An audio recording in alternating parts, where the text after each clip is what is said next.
Point आता है outstanding. अगला हमारा जो पॉइंट है वो है आउटस्टैंडिंग। आउटस्टैंडिंग यही है।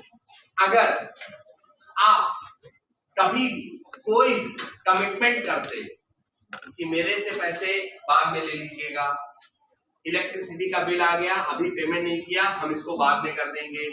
आपने किसी से उधार में सामान खरीदा, बाद में पैसे दे देंगे। आपने किसी को कोई कमिट किया, बाद में दे देंगे। ये जितने भी कहते हो ना बाद में दे देंगे, बाद में दे देंगे, बाद में दे देंगे, ये सारे के सारे आउटस्टैंडिंग, ये सारे के सारे दायित्व जिम्मेदारियां। फॉर एग्जाम्पल, एक एग्जाम्पल दे रहा हूं। मान लो किसी कंपनी में हर महीने की 7 तारीख को सैलरी बढ़ती है। एग्जाम्पल है, 7 तारीख को सैलरी बढ़ती है। अब अगर आज उस कंपनी वाले से पूछोगे कि भाई तूने सैलरी बांट दी क्या मार्च की मंथ की, तो क्या कहेगा? अभी नहीं, 7 तारीख को दे, अभी देना बाकी है, अभी देना बाकी है। अगर तुम्हारे घर इलेक्ट्रिसिटी का बिल आ गया, मान लो कल आ गया, कल आ चुका है, और मैं आपसे पूछ रहा हूं तुमने इलेक्ट्रिसिटी का बिल जमा कर दिया, तो आप कह रहे हो सर अभी नहीं किया है, आ गया है, 2-1 दिन में जमा कर दे, अभी करना बाकी। तो कोई भी ऐसी सिचुएशन, कोई भी ऐसा एरिया, कोई भी ऐसी जिम्मेदारी जिसका पेमेंट आप कहते हो हम कर देंगे, अभी किया नहीं है, कर देंगे, उसको कहते हैं आउटस्टैंडिंग।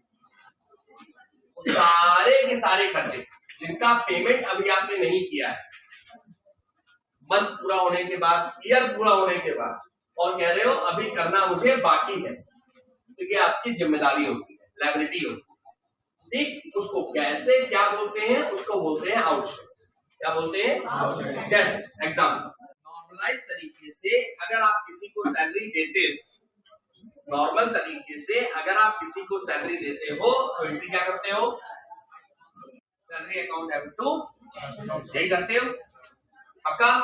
कॉपी में ये की है। अगर हम किसी को सैलरी देंगे तो एंट्री कर देंगे सैलरी अकाउंट डेबिट टू।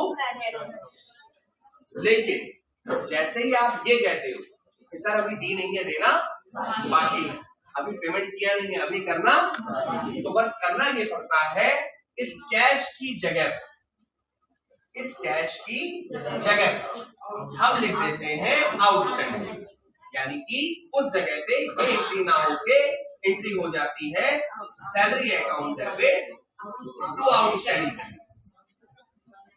ये हमने शॉर्ट में लिख दिया है आउटस्टैंडिंग। यही अगर बात हम तुमसे इलेक्ट्रिसिटी बिल की करते तो हम लिख देते electricity bill account debit to outstanding electricity.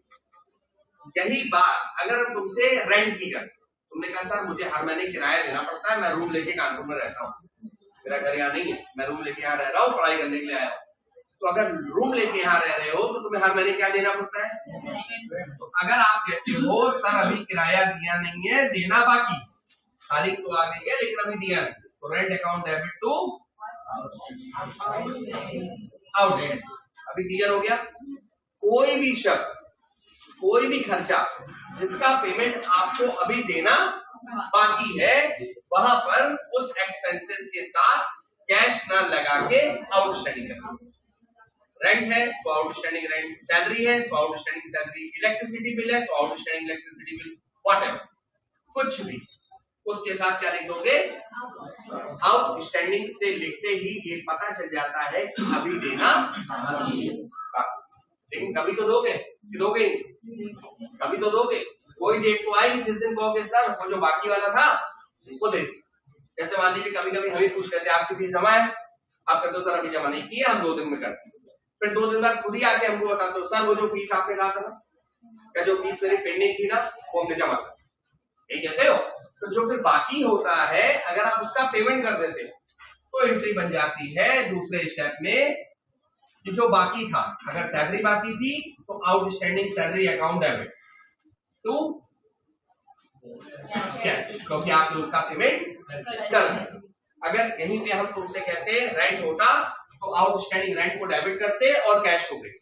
जैसे एग्जाम्पल, पहली एंट्री में मैंने लिखा salary account debit to outstanding, salary account debit to outstanding. जैसे ही मैंने इसका पेमेंट किया, जैसे ही मैंने आपसे कह दिया कि भैया वो जो बाकी था उसका पेमेंट हमने, outstanding salary account debit to cash, अगर चेक से कर रहे हो तो टू बैंक, अगर ऑनलाइन कर रहे हो क्लियर किया। अभी मार्च की सैलरी देना बाकी है।